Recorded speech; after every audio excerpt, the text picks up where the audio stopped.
Hello, government students. This is Mrs. Politsky, and I have your notes for Chapter 5, Section 3, the Senate. And we're going to talk a little bit about some of the leadership in the Senate. Much like the House of Representatives, there are majority and minority leaders and whips, but the thing that's a little different here is kind of the top roles. And we're going to talk a little bit about Vice President, something else that's not listed here, the President pro tempore, and then these other guys. So, first of all, we're going to talk about our vice president. Vice president, their job for the most part is to lead the U.S. Senate. And what's interesting is the vice president isn't always on Capitol Hill. For the most part, their interaction is kind of limited, mostly to times when there's like ties to be broken. If we have kind of a 50-50 split within the Senate. But one of the things that they get to do is they get to recognize the members of the Senate. They get to put questions to a vote. They get to influence the Senate through their personal contacts and maybe even their friendship with the president. If the vice president isn't available to be at the Senate, then there is a member called the president pro tempore. This is a member of the U.S. Senate from the majority party that has got the longest tenure.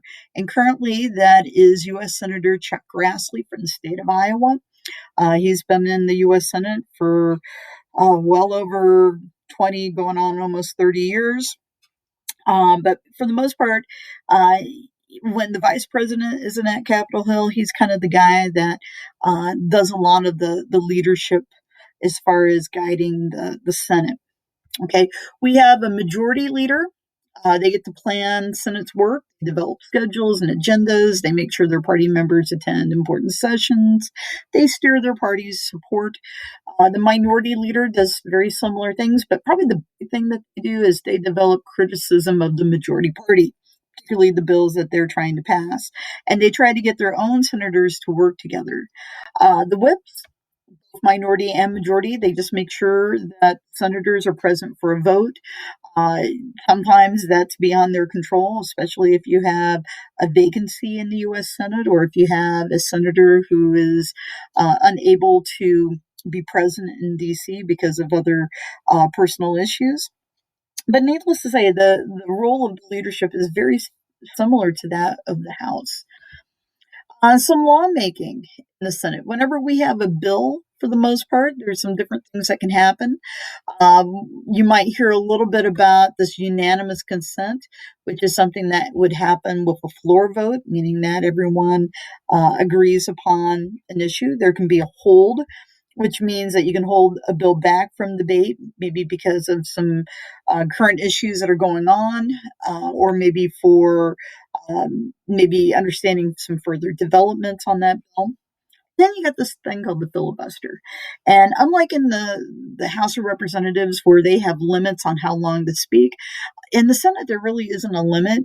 And there's this beautiful thing called a filibuster, where a member of the Senate, if they get a hold of the ability to gain control of the floor, can control the floor for as long as they can talk.